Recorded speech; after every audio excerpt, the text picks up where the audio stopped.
The rain had stopped an hour before I arrived, but the mist still clung to the road, wrapping the forest in a soft, eerie veil. My car tires crunched against the gravel, echoing too loudly in the emptiness. Ahead, the manor appeared, tall, dark, and brooding, its windows glowing faintly like eyes that had been waiting. I parked by the gate and stepped out, my breath forming clouds in the cold air. For a moment, I wondered if I should have come at all. Clara's message had sounded so innocent. "Come visit," she'd written. "You need a break. The house is quiet, peaceful." She'd been a close friend once, back when life was simpler, before everything began to unravel. I wanted to believe her. I wanted to believe that this trip was a way to escape the noise in my head.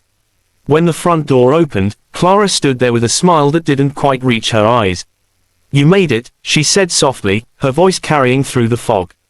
I almost turned back, I admitted, trying to laugh. "Your house looks like something out of a ghost story." She laughed, too, but there was something strange about it, thin and hollow, as though she'd forgotten how to sound amused. "It's old," she said. "It remembers too much, but you'll get used to it." I stepped inside. The air smelled of burning wood and lavender oil. The hall was lit by candles instead of bulbs, their flames flickering across portraits of long-dead ancestors. Their painted eyes followed me as I walked, all bearing the same angular faces, the same cold expressions. Then another voice came from the staircase. "You must be the guest Clara mentioned." A woman descended the stairs, slender, taller than Clara, with dark hair braided neatly down her back. Her face was beautiful in a severe kind of way, her features sharp, her eyes the grey of winter rain. "This is my sister, Elise," Clara said, introducing us. "She takes care of the house now." Elise nodded. "Welcome," she said. Her voice was calm, almost too calm, and she didn't blink for several seconds. When she finally smiled, it was brief, controlled, like a gesture she'd practiced.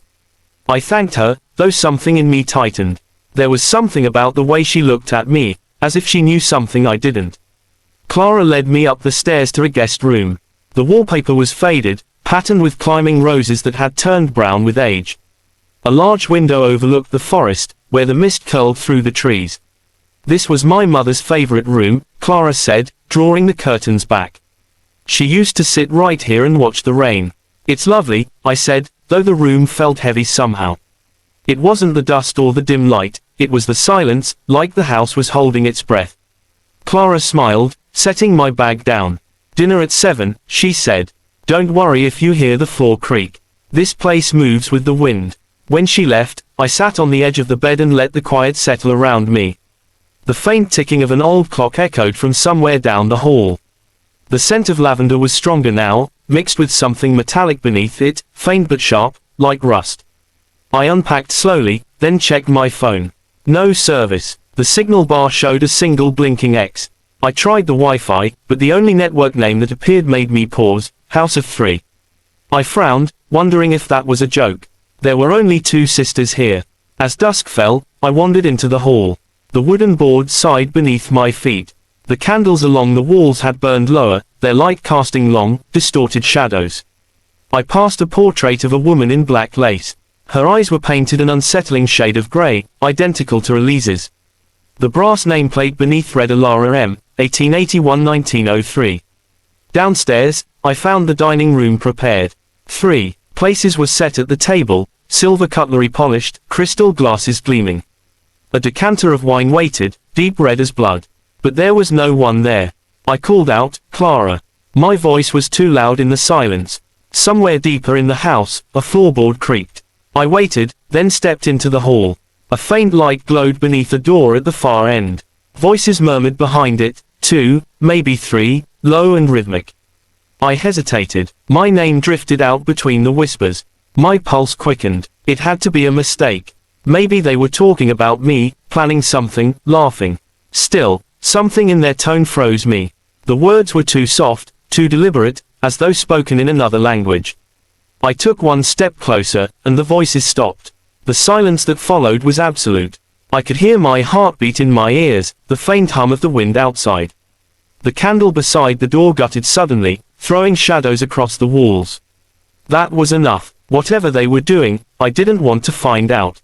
I turned back toward the main door, grabbed my coat from the rack, and reached for the handle. The brass was cold under my fingers. I twisted it. It didn't move. I tried again, harder this time, but the latch refused to turn. A trick of the lock, I thought. Old house, old door. I crouched, inspecting it, my fingers trembling slightly. Then I heard footsteps behind me. Leaving already. Clara's voice was quiet, but there was something different in it, something hollow. I turned. She stood a few feet away, her face half lit by the candlelight. Elise was beside her, expression unreadable, her dark eyes glinting. I was about to, I said, forcing a smile. Didn't want to impose. I can come back another time. You can't, Clara interrupted, her voice soft but final. Elise took a step closer, her gaze fixed on me. You're not going anywhere. The words landed like a stone in the pit of my stomach. My mouth went dry. What's that supposed to mean? Neither of them answered. Clara's face was pale, lips trembling, as if she were about to speak but couldn't. Elise's hand brushed the wall beside her, and the candles along the hall flickered violently, one by one, as if reacting to her touch. Clara, I said, my voice cracking, what is this? She looked at me, her eyes wide and full of something like regret. I'm sorry, she whispered. You don't understand yet. A gust of wind rushed through the corridor, slamming one of the doors upstairs.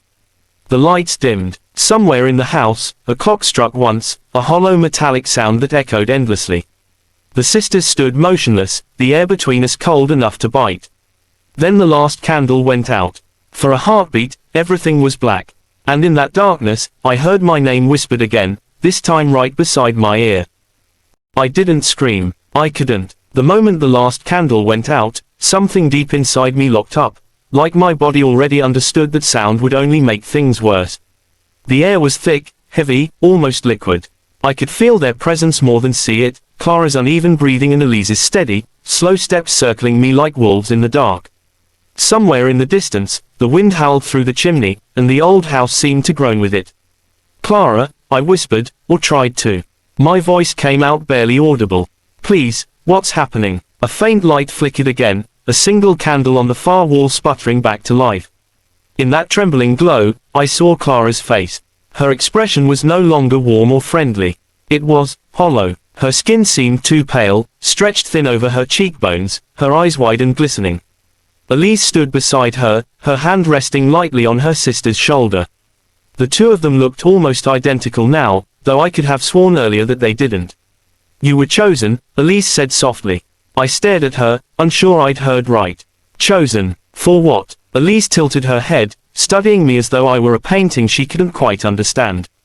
You came here because the house called you. I backed away slowly. No one called me. Clara invited me. Clara's lips parted, trembling slightly. I didn't send that message, she whispered. Not me. Her words froze me. What are you talking about? You emailed me 2 weeks ago. You said. I didn't, she said again, and tears welled in her eyes. Sometimes she uses my name. Sometimes she pretends to be me. Elise, I said, turning toward the older sister, what is this? Who's she? Elise's expression didn't change. Her grey eyes darkened, the pupils expanding until the color was almost gone. The house remembers what was promised to it. You felt it, didn't you? When you crossed the gate. I don't know what you're talking about. But I did. Somewhere deep down, I did. The moment I'd stepped into the manor, something had pressed against me, a strange, invisible weight, as though the air itself was watching. I'd ignored it, told myself it was nerves. Now I realized that it had been the house, waiting for me. I bolted toward the door again, grabbing the latch. It didn't move. The brass was icy beneath my hands. I twisted harder until my knuckles burned, but the door refused to yield. Don't, Clara said sharply. You'll make her angry. Who? I shouted. The house answered for her. The walls creaked, the sound low and drawn out, like something ancient shifting inside the wood. A gust of cold air swept through the hall, and the candle flames bent sideways, guttering. Elise took a slow step forward, her bare feet silent on the floorboards. You can't leave, she said softly. No one ever leaves until she decides. I stumbled backward, my heart hammering. This is insane. I'm leaving. Now. There's nowhere to go, Clara whispered. She closes the woods. You won't even reach the road. I turned, searching for any other way out, windows, another door, anything, but every shutter was latched tight.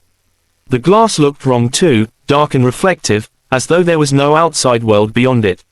Elise reached out her hand, and I saw it clearly this time, a mark seared into her palm. A small, intricate symbol shaped like an eye with a single tear falling beneath it. It glowed faintly in the candlelight, pulsing with her heartbeat. She chose us first, Elise said. Years ago, when our mother died, she promised we'd never be alone again. You mean you're trapped here? I said, taking another step back. You want me to believe that? Elise smiled faintly, but it wasn't a human smile.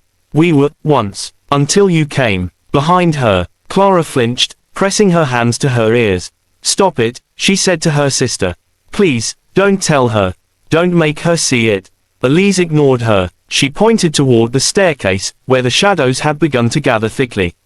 I followed her gaze, and then I saw it. At first, I thought it was just darkness pulling there. But then it moved. A shape, faint and tall, gliding down the steps with impossible grace. It had no clear form, only a suggestion of limbs and a face that flickered in and out of existence like smoke. The temperature in the hall plummeted. My breath came out in white clouds. She's waking, Elise whispered, her tone reverent. I stumbled back, tripping over my bag. The figure reached the floor and paused. For a brief moment, the candlelight revealed a glimpse of something behind the veil of shadow, a woman's face, pale and beautiful, her eyes burning with a dull amber glow. I turned to run, but the moment I moved, the lights went out again. The darkness was suffocating. I could hear my pulse in my ears, the creak of the floorboards, and then, fingers. Cold, delicate fingers brushing against my neck. I screamed and spun around, but there was nothing. Only Clara, sobbing softly near the stairs. Elise stood motionless, her eyes closed, lips moving silently. The air around her shimmered faintly, as though bending with heat, though the cold was unbearable. Please, I begged, whatever this is, just let me go. Elise opened her eyes. You can't go. You've already been claimed. Claimed by what? The same thing that claimed us, Clara whispered. Our mother made a bargain. To keep her daughters alive, she gave the house what it asked for. It needed a third. My mind reeled. No, I said, no, you're lying. But deep inside, something clicked. The Wi-Fi name, the extra place at the table, the feeling that the portraits were always watching. House of Three. The darkness rippled again, and a faint hum began to rise from the walls. The wood vibrated beneath my feet. Every portrait in the hall seemed to shift slightly, their eyes turning toward me. The whispering began again, not from Clara or Elise this time, but from the house itself. 1,000 voices layered over one another, murmuring words I couldn't understand. I covered my ears, but it didn't help. The sound was inside me now, echoing through my bones. Don't fight her, Elise said softly. It hurts more if you fight. The shadow moved again. I could feel it circling me, cold and vast. The air smelled of rain and ashes. A voice, female, ancient, patient, spoke near my ear. You were invited. You entered. You belong. I tried to run again, but the floor seemed to stretch endlessly, like I was running in place. The hall twisted and blurred, walls bending inward. My vision dimmed. I could feel the cold hands again, this time pressing against my shoulders, my face. Clara was crying openly now. I'm sorry, she said. I didn't want another one. I thought it would stop with us. The last thing I saw before everything went black was the figure, tall and pale, standing behind the sisters, her hand resting lightly on each of their shoulders as if in blessing. She looked at me, and in her expression, I saw something like joy. Then the darkness swallowed everything. When I opened my eyes, sunlight streamed through the window.